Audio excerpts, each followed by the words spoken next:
Alright, so I've been asked to do a video about clarifying the basic differences between Ahmadi Muslims and other Muslims.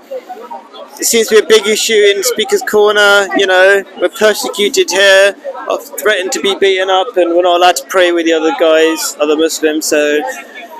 And in other countries we're killed, our graves are desecrated, our mosques are broken, etc. So, very unfortunate situation. So maybe something's worth explaining here for most people, because there is a lot of confusion, I think.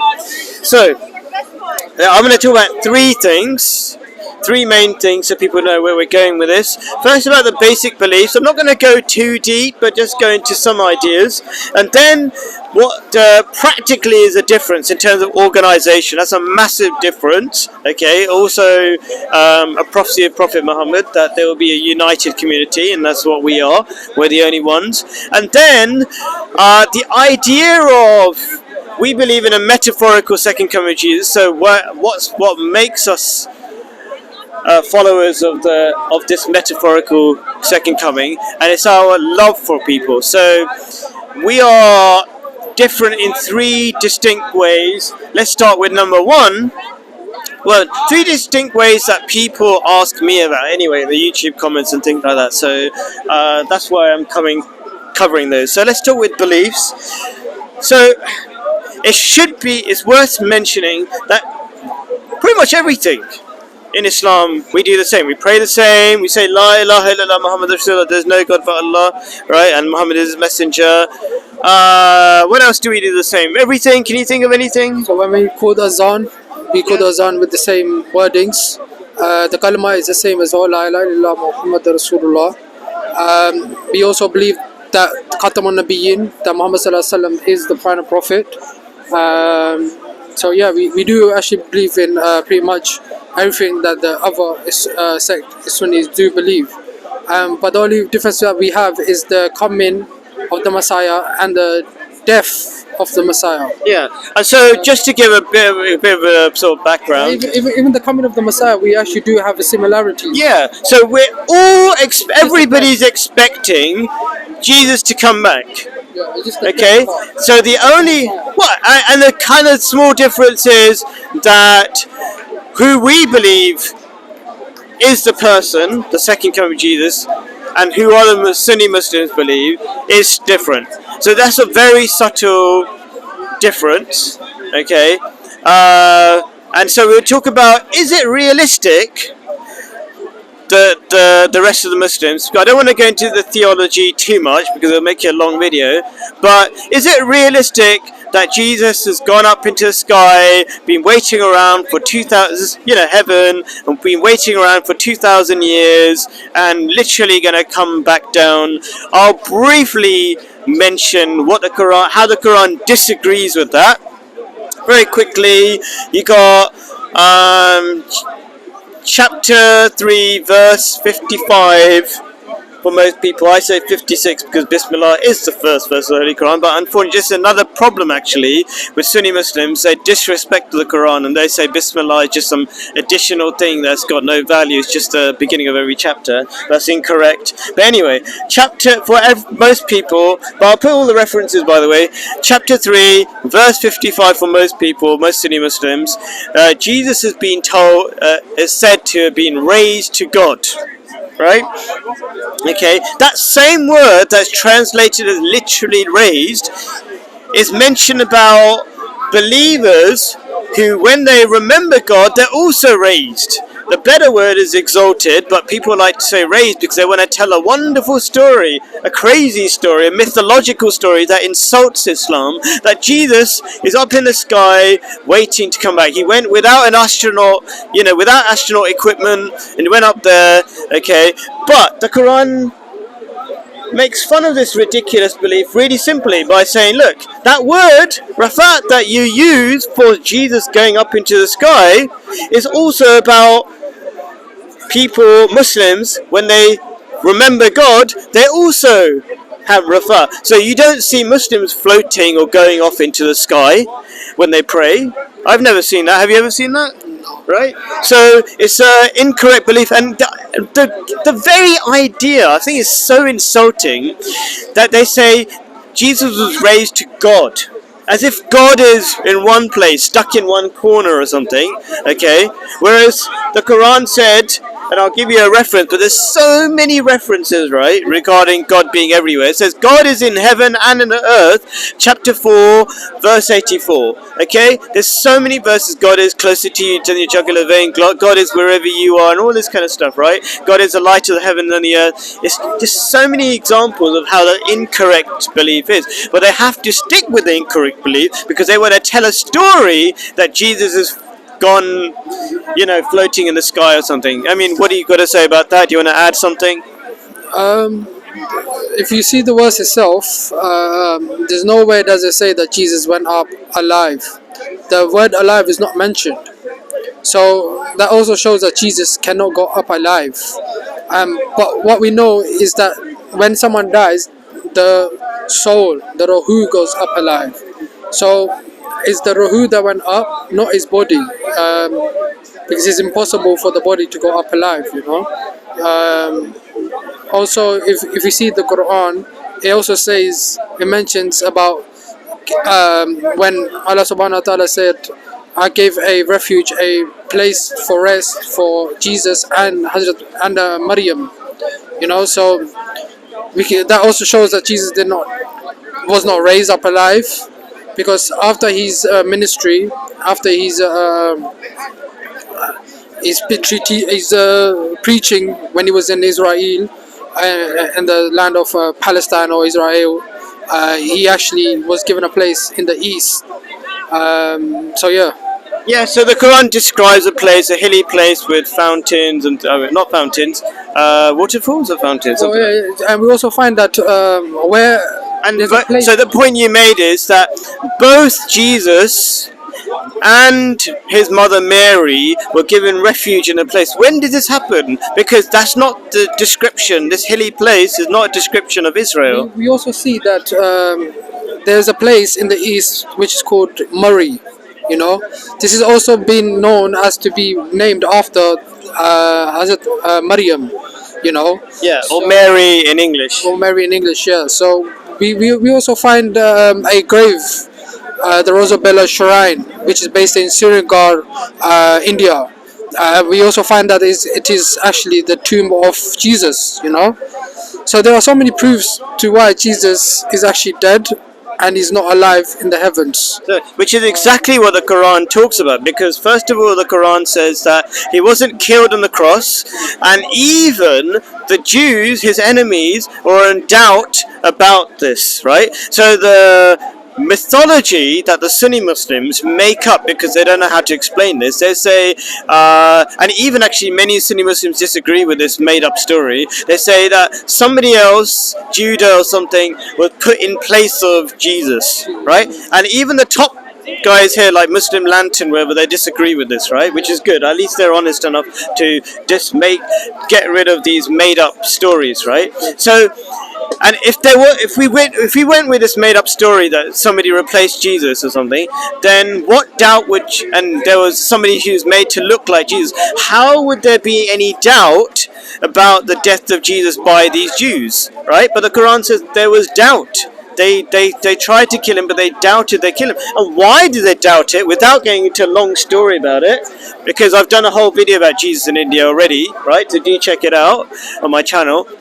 Okay, it's because Jesus is only on the cross for a few hours, and it takes 3 days to kill somebody, right? And there's such a long story, so much evidence to prove that he didn't die, and the grave, the grave, there's so much proof in Srinagar, northern India, Kashmir, that it is his grave, fulfills the Quranic prophecy that he will be given refuge in a hilly place. So both Murray, which is in Pakistan, as well as this other place in Kashmir, both fulfill this description. So there's so much to talk about, but in short, because I don't want to go into, I want to make this video a bit short, because I'm going to do a longer video, by the way, a 1 hour video talking about this in detail. In short, we can say that the Ahmadiyya Muslim belief is 100% in line with the Quran, and the people who don't agree with us, they're completely contradicting the Quran due to lack of knowledge. We could talk about Khatam and Nabi and all this kind of stuff. I actually just did a video a minute ago with an Arab Moroccan teacher explaining that prophets can be Muslims. And the Khatam and Nabeen, I had another video where there was another Arab who's not a Muslim, he was a Christian, and he just turned up into my video when I was talking about it, and I said, when I just mentioned Khatam, without him even being asked, he said, this is Khatam on his finger, on his ring. So people are lied to say that literally means the last, okay? It can mean the last as in the last word or something, but they're misusing how Arabs understand that word last. Anyway, this video is getting too long. I want to talk about other really important effects of being an Ahmadi Muslim, like the what makes us so special. So another thing is, you might find this hilarious, right? That I was asked was, do Ahmadi Muslims all have a special number? Do you know what I'm talking about?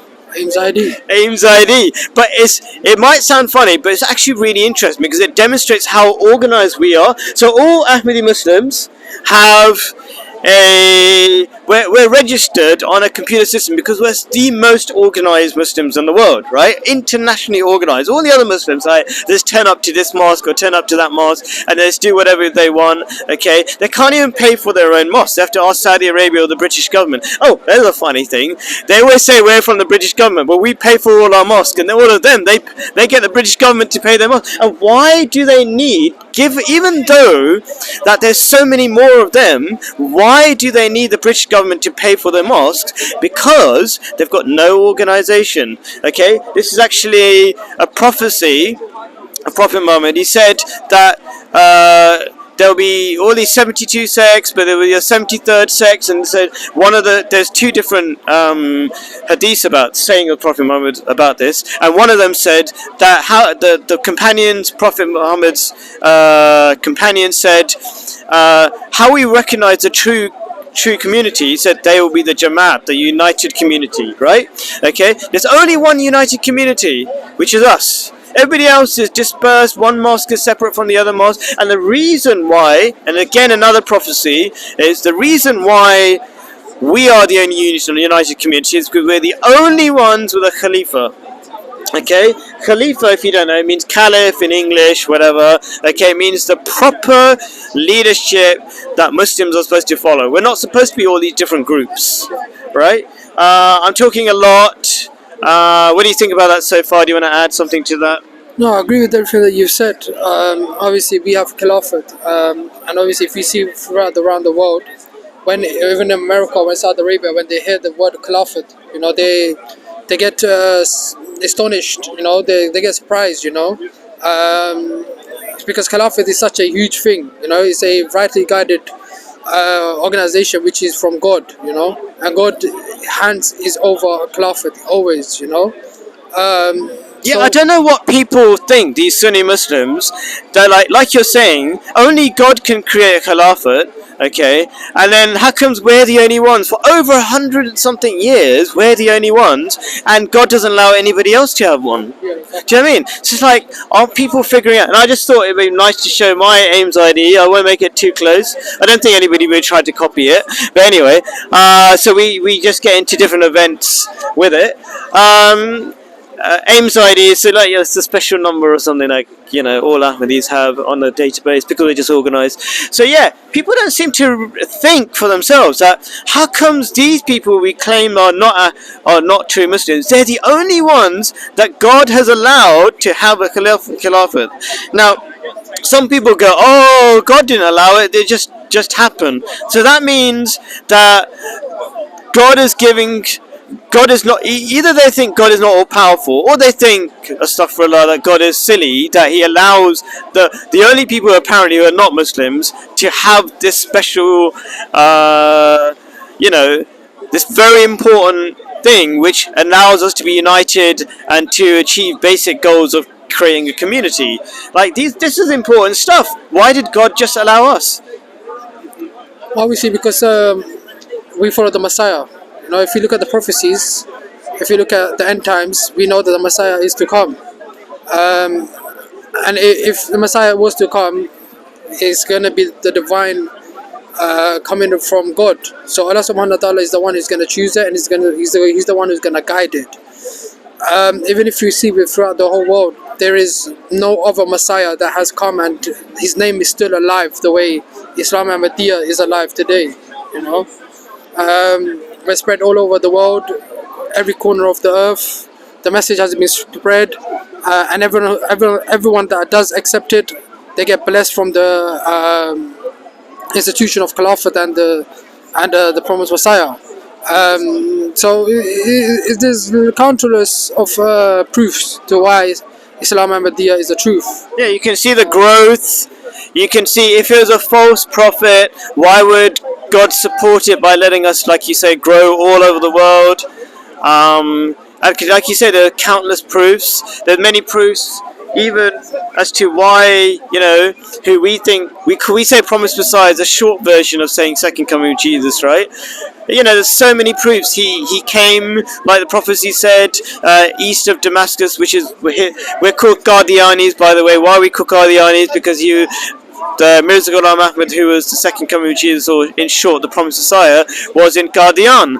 Oh, if you look at the map, exactly east of Damascus, exactly as prophesied, and so many much bigger prophecies, like, you know, eclipse of the sun and moon, all this kind of stuff, right?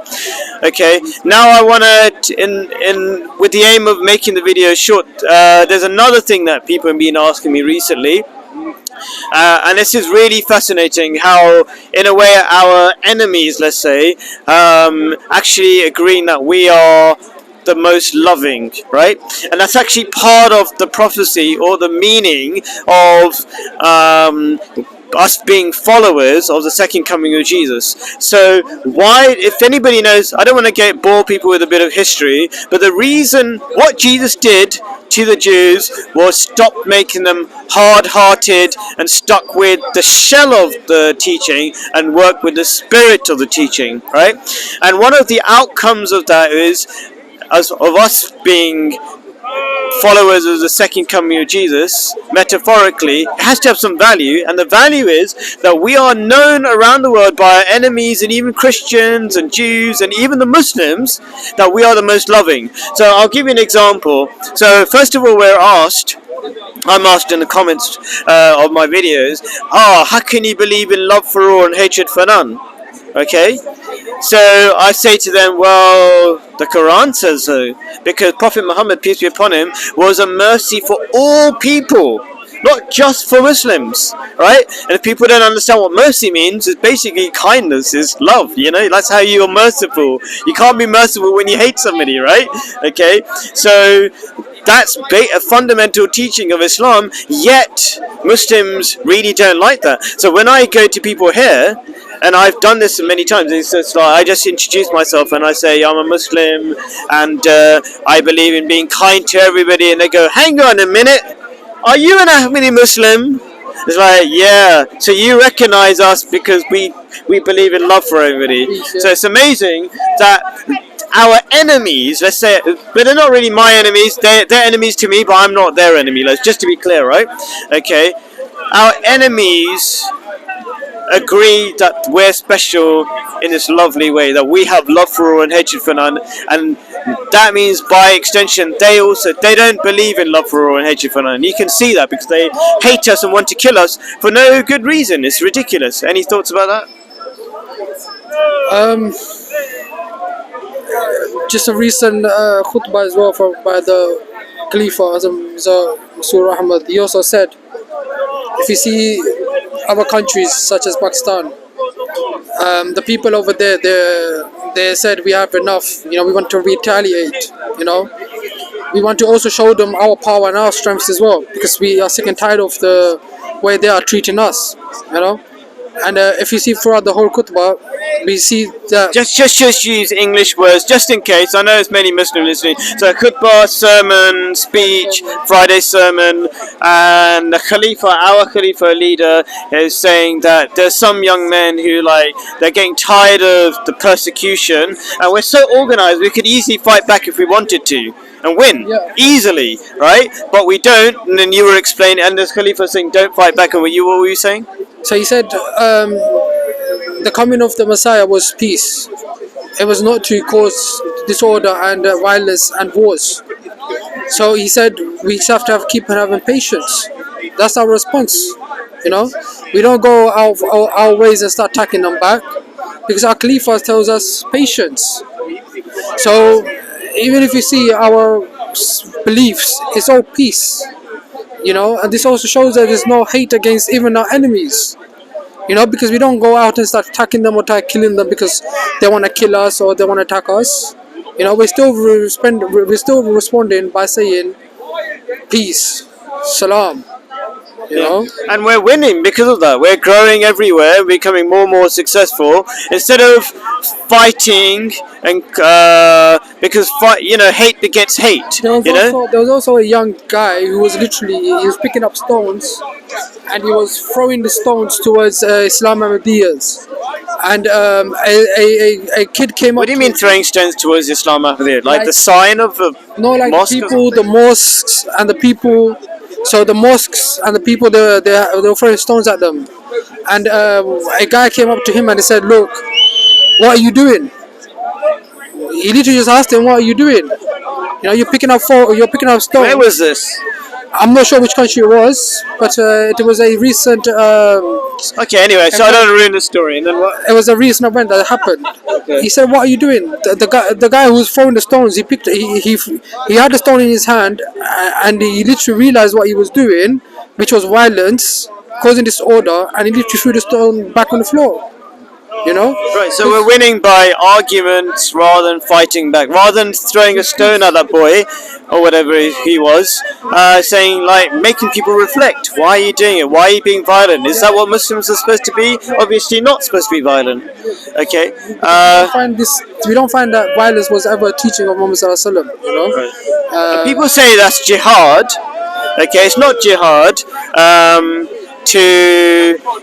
So jihad is you can defend yourself if they stop you from praying, but when you're not praying, then that's not jihad, by the way. And so one of the prophecies was that when the Mahdi comes back, or was it the Jesus comes back? I can't remember which one. The Mahdi, right?